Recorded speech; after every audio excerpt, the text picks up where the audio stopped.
बिस्मिल्लाहिर्रहमानिर्रहीम। अस्सलाम वालेकुम स्टूडेंट्स। जमात चहारुम। आज हम जिस सबक की पढ़ाई करेंगे वो है परचमों में अजीम परचम। परचम यानी किसी मुल्क के नाम के बाद उसकी सबसे बड़ी पहचान होता है। हर मुल्क का अपना एक झंडा होता है, उनकी अपनी एक पहचान होती है, अपना रंग होता है, अपना उसका डिज़ाइन होता है। यहाँ हम अपने परचम की बात करेंगे, पाकिस्तानी परचम जो सबसे अजीम है। उसका रंग देखें तो सब्ज़ और सफ़ेद है।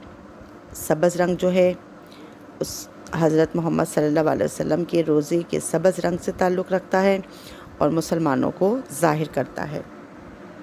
सफ़ेद रंग जो है वो पाकिस्तान में रहने वाली अक़लियतों यानी गैर मुस्लिमों को ज़ाहिर करता है।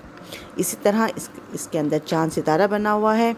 अगर सितारे में देखें तो 5 उसके कोने हैं जो इस्लाम के 5 अरकान को ज़ाहिर करते हैं। इसी तरह बाकी ममालिक के जो होते हैं झंडे वो भी अपने अपने सकाफ़त को ज़ाहिर करते हैं।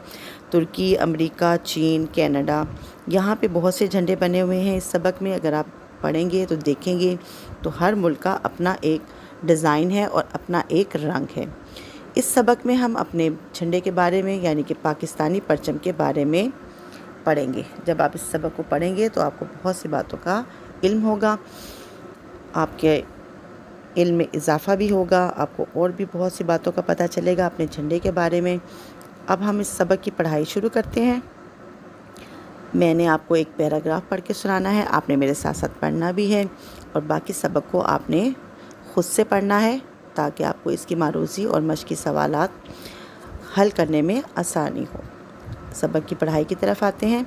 परचम या झंडा दरअसल कपड़े का एक टुकड़ा होता है जिस पर कुछ डिज़ाइन, खाके या तस्वीर बनी होती हैं और उसे निशानी के तौर पर इस्तेमाल किया जाता है।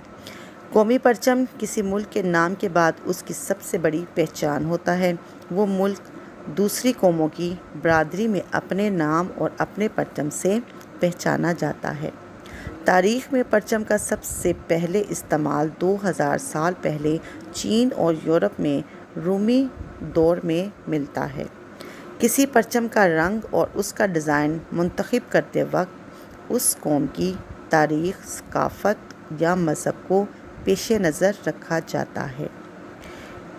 आपने इस सबक की पढ़ाई करनी है, बहुत अच्छे से करनी है। अल्लाह हाफ़िज़।